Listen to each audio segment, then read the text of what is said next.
પૂછવો છે. હા, બધું પૂછાય, દરેક પ્રશ્ન પૂછાય, દરેક નાથી પ્રશ્ન પૂછાય. ખુલાસો તો કરવો જ પડે ને. ખુલાસો કર્યા વગર કેમ ચાલે છે? મારી 70 વર્ષની ઉંમર, મારી 70 વર્ષની ઉંમર થઈ. ઘણો પ્રયત્ન કરું છું. હું ઘણો પ્રયત્ન કરું છું, ગીતા વગેરે વાંચું છું, ગીતા વગેરે વાંચું છું, પરંતુ પંચ વિષયો હજુ ટળ્યા નથી. પરંતુ પંચ વિષયો હજુ સુધી ચડ્યા નથી. તો એને માટે બાપજી કંઈક તો એના માટે બાપજી કઈક રસ્તો બતાવો. કે બાપજી રસ્તો બતાવો. પોલીસ વાળો કે બરાબર છે, બરાબર છે. પોલીસ વાળો કે મારા રાજ જીતવું છે, તો આપણે કેમ કરી માનીએ? પોલીસ વાળો શું રીતે જીતે? એ તો રાજા જ જીતે, રાજને. સમજ પડે ને? તો તમે તો પોલીસ વાળા થયા છો. શું થયું છે? શું નામ આપનું? આપનું નામ શું? શું નામ? નામ મારું નામ અરવિંદ છે. અરવિંદ. અરવિંદભાઈ. અરવિંદભાઈ. હા, તમે ખરેખર અરવિંદભાઈ છો? તમે ખરેખર કોણ છો? હું તો સચ્ચિદાનંદ આત્મા છું, પર અરવિંદ કરીને હું સચ્ચિદાનંદ આત્મા. સચ્ચિદાનંદ આત્મા છું. હું અરવિંદભાઈ કહે છે. સચ્ચિદાનંદ આત્મા હોય તો પૂરું થઈ ગયું, કામ પૂરું થઈ ગયું. પણ સચ્ચિદાનંદ આત્મા હજુ થયા નથી ને. તમને સાથે અરવિંદભાઈ નામ અક્કલ નથી એમ કહ્યું કે તરત તમે ટપાલ લઈ લો કે હું જ છું અરવિંદભાઈ કે છે. માટે આત્મા થયા નથી. એટલે આ તમે હું અરવિંદભાઈ છું કરીને આ ઇન્દ્રિયો જીતવા જાવ છો, કશું કોઈ દિવસ વળશે નહીં. આ 4 ઇન્દ્રિયો એને જીતાશે ત્યારે 5મી ફાટશે, પણ 5માંથી એક ફાટ્યા વગર રહેશે નહીં. આ તરવડું ફાટી જવાનું. એટલે આત્મા જાણો. શું થયું? આત્મા જાણવાની જરૂર છે. એ આત્મજ્ઞાન, એ જ્ઞાની પુરુષની પાસે આત્મજ્ઞાન પ્રાપ્ત થઈ જાય, આપણને જ્ઞાન થઈ જાય તો ઇન્દ્રિયો જીતી જાય બધી. નહીં તો આ ઇન્દ્રિયો જીતાય નહીં. આ તો આમ બાંધીએ ત્યારે પેલી બાજુ ફાટે, આમ બાંધીએ ત્યારે પેલી બાજુ ફાટે, બધું તળાવ ફાટી જાય બધા. તેથી બધાના મોઢા પર દિવેલ ફરી વળેલો હોય. શું હોય? મોઢા પર કઈ દિવેલ ચોપડતા છે લોકો? મોઘું દિવેલ કેટલી ચોપડે? પણ આ માહિતી જ દિવેલ ઉત્પન્ન થાય. ખબર પડે ને? એટલે આવતા રહેજો, સત્સંગમાં આવતા રહેજો, લાભ થઈ જશે. રોજ અહીંથી 5 થી 8, રોજ 5 થી 8 નેટિવ ક્યાં નેટિવ પ્લેસ છે આપની? ક્યાં તમે વતન તમારું ગોધરા પાસે મેલોલ પંચમહાલ district. પંચમહાલમાં ગોધરા પાસે મેળો છે કે નહીં? ગોધરા district, પંચમહાલમાં ગોધરા પાસે અહીં રહું છું.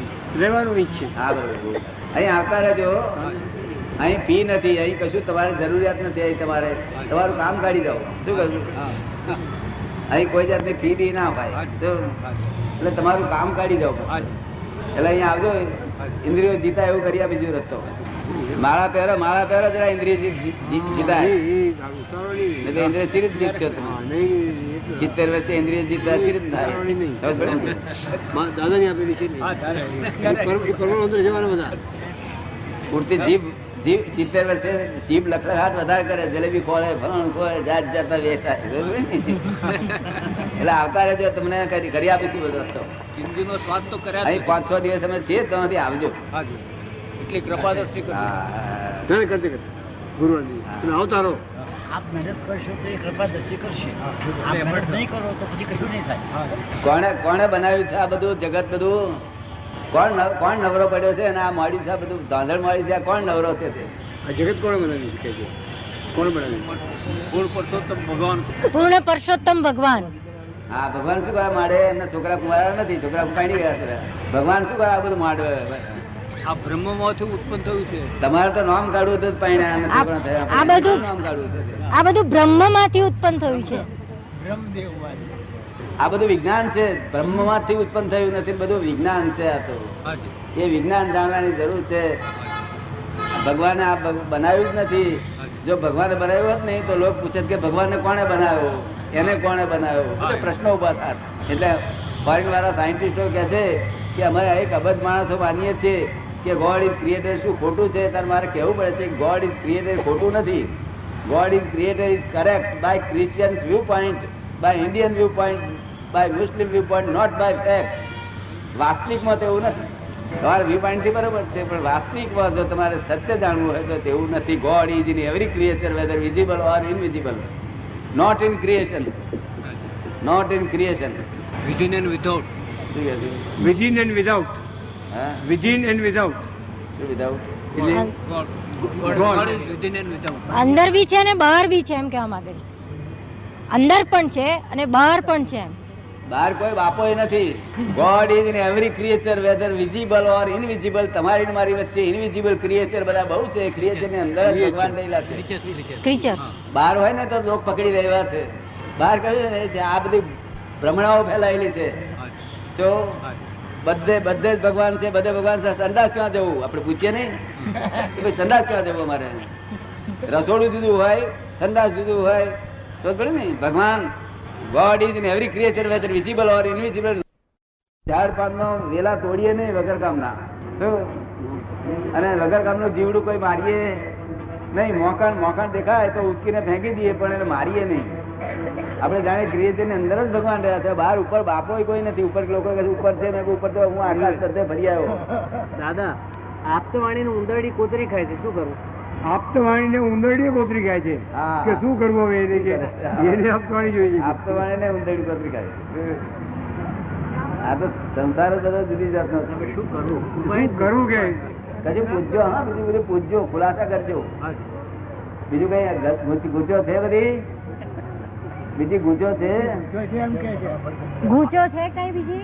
આત્મ સાક્ષાત્કાર આત્મ સાક્ષાત્કારની ગૂંચ છે. શું પૂછ્યું છે? આત્મ સાક્ષાત્કાર શું ભૂખ છે? આત્મ સાક્ષાત્કારની ભૂખ છે. હા, તો એ નામ લખાવી દેજો જયારે તમારે એમને કીધું ગુરુવાર આવવા માટે. નામ લખાવી દેજો. નામ લખાવી દેજો. નામ પૂરું લખાવી દેજો. નામ લખાવી દેજો. જયારે ભાઈઓ પૂછવું હોય તો પૂછજો. આમાં એવું છે ને 2005 વર્ષ પછી ધર્મનું સ્વરૂપ કેવું હશે? 2005 પછી ધર્મનું સ્વરૂપ કેવું હશે પૂછે છે. આવું ધોળા અને કાળા એવું બધું તોફાન નહીં હોય. આપણે સમજ ને, આ દગા ફટકા બધું આવું નહીં હોય. મન વચ્ચે ગાયની એકતા થશે. શું થશે? મનમાં જેવું હોય તેવું વાણીમાં બોલશે અને તેવું વર્તનમાં આવશે. એવું ધીમે ધીમે થશે, એકદમ થઈ નહીં જાય. અત્યારે તો મન વચ્ચે ગાયની એકતા નથી રહેતી ને. મનમાં જુદું હોય, વાણીમાં જુદું બોલે, અને વર્તનમાં તો 30 જ પ્રકારનું. સમજ પડે ને? પછી બીજી કઈ વાતચીત? હવે એની અંદર બીજા આ જે અત્યારના વર્તમાન ધર્મો છે એ લોકો કેવી સ્થિતિ પ્રાપ્ત કરશે? અત્યારના વર્તમાન ધર્મો જે છે એ કેવી સ્થિતિ પ્રાપ્ત કરશે? કેવી સ્થિતિ એ બધા ચેન્જ થશે. બધા આ કુદરત જ ચેન્જ કરાવે છે. કોઈ ચેન્જ કરી શકે નહીં. માણસ કોઈ ચેન્જ કરી શકે નહીં.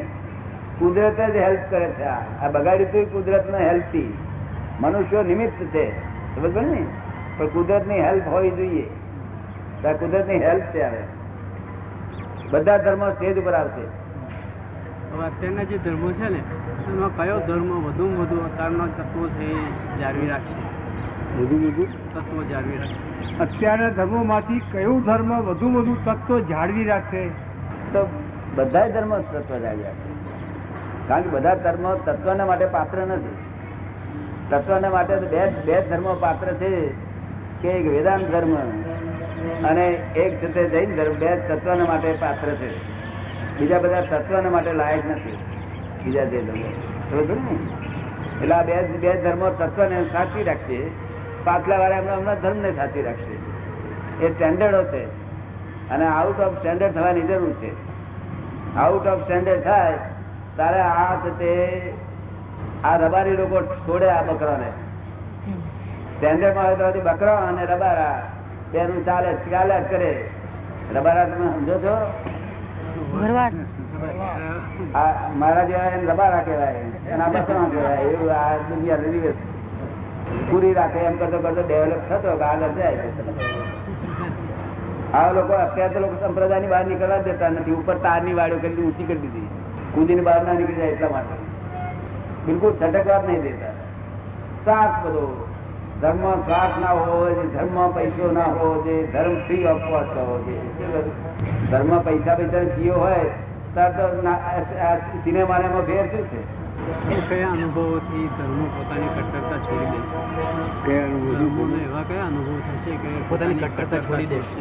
પોતાની જે ચુસ્તતા છે ને, પોતાની જે કટ્ટરતા ચુસ્તતા છે એવા કયા અનુભવ થશે ધર્મ વાળાને કે જેથી કરીને એ બધું ચુસ્તતા બધું કટ્ટરતા બધું છોડી દેશે? શું છોડી દેશે? આ કટ્ટરતા છે ને પોતાની ધર્મ ચુસ્તપણું, હા, એ કયા અનુભવ થી? છોડીઓ નાસી જાય એટલે શું થઈ જાય? પછી છોડીઓ નાસી જાય, લોકો ઓન ના પૈસા થઈ જાય. આ બધું એવું જ કરવા છોડવા માટે. આ બધું જે પેલા જે હતું ચુસ્તપણું, એ ચુસ્તપણું છોડવા માટે છે. હિન્દુઓ એટલા બધા ચુસ્ત હતા કે હરિજનો ઉપર ત્રાસ વર્તાય ને આખી દુનિયામાં આવા પાપ કોઈ બાંધ્યા નથી. હરિજનો ઉપર જબરજસ્ત પાપ બજાવે તો આ હિન્દુ હોય. ખોટું ચુસ્તતા, ધર્મની ચુસ્તતા હતી ખાલી. અને જે વિધવાઓને બહુ ત્રાસ આપ્યો છે હિન્દુસ્તાનના લોકોએ, વિધવાઓને જબરજસ્ત ત્રાસ આપ્યો છે. તેનું ફળમાં છોડીઓ નાસી જાય છે. નિરંતર બાપને ત્રાસ આપ્યા જ કરે છે, મા બાપને, છોકરાને, બધા નથી આપતા. એનું ફળ જ ભોગવે છે આ બધા લોકો. જે 2500 વર્ષનો યુગ છે ને એ પૂરો થાય છે એની આપણને કેવી રીતે આપણને પૂરો થાય એની પ્રતીતિ શું એની ખાતરી હા, 2500 વર્ષ પૂરા થયા છે. આ કાળ 2500 વર્ષનો પૂરો થયો, એની પ્રતિતિ કેવી રીતે થાય? આપણને પ્રતિતિ કેવી રીતે થાય? હા, બધો ફેરફાર ચેન્જ થવા મળે. પહેલા જે હતું ને તેના કરતા ચુસ્તતા બધી ઓછી થાય, બધું એ ઓછું થાય. ભલે ક્રાંતિ છે, આમ લાગે કે ધર્મ બધો ઉડી ગયો લાગે, લોકોને એમ લાગે કે ધર્મ જ બધો જતો રહ્યો. ખરો ધર્મ જ સ્થાપન થાય છે. પેલો તો સડેલો ધર્મ હતો, તદ્દન સડેલો. ત્યાં આગળ ભગવાનને દર્શન કરે ને તે ત્યાં આગળ ભગવાનના દર્શન કરે અને બહાર જોડો યાદ રહ્યા કરે. ભગવાને યાદ રહે, જોડો યાદ રહે. જોડો કોઈક લઈ જશે તો લઈ જશે તો લઈ જશે. ધર્મ કેમ કહેવાય? મારો સવાલ આ છે કે આપણે હમણાં કહ્યું કે આ કુદરત બધા પરિવર્તન કરે છે ને લોકો કહે છે કે ભગવાન કરે છે, તો આપની પરિભાષામાં કુદરત એ ભગવાનનો પર્યાય છે કે બે નોખા તત્વ છે? આપે કહ્યું કે આ બધું પરિવર્તન કુદરત જ કરી રહ્યું છે અને લોકો એમ કે છે કે આ ભગવાન કરે છે. તો આપની પરિભાષામાં કુદરત અને ભગવાન એ શું છે? કુદરત એ ભગવાનનો પર્યાય છે? ભગવાન જો બધું આ કરતા હોય ને તો આપડા લોકો છોકરો મરી જાય તો કે ભગવાનને મારી નાખે એમ કે. જો ભગવાનને હાથ ગાલશે તો સારું કરશે તાર લોકો વાહ વાહ કરશે, ખોટું કરશે તારે ગાળો પડશે. ભગવાન હાથ ગાલ્યો જ નથી. આ જગતમાં ભગવાને બિલકુલ હાથ ગાલ્યો નથી. આ વિજ્ઞાન થઈ રહ્યું, ઉભું થયું છે આ તો ને. અને કુદરત એ કુદરતને ભગવાન કે છે આપડા લોકો. જે કુદરત આપડા લોકો ભગવાન માને છે અને કુદરત ન્યાયી છે બિલકુલ. તમારા કર્મનો જ ફળ આપે છે, બીજું કશું કરતી નથી. એટલે આપડા લોકો એને ભગવાન કે છે. બાકી ખરા ભગવાન તો હાથ ગાલ્યો જ નથી. એ તો ઐશ્વર્યમાન અનંત સુખ નું ધામ છે, અનંત શક્તિ વાળા છે. એ નિરંતર જોયા કરશે જ્ઞાતા દ્રષ્ટા તરીકે. આમાં ડકો કરે નહીં તો ભગવાન બધા બેઠેલા છે. એ બેઠેલા દેખાય એટલે પઝલ સોલ્વ થઈ જાય. The world is the puzzle itself. The world is the puzzle itself. God has not puzzled this world at all.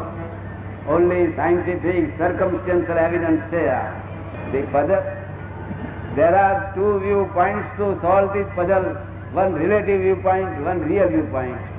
There are two viewpoints to solve this puzzle. One relative viewpoint, one real viewpoint.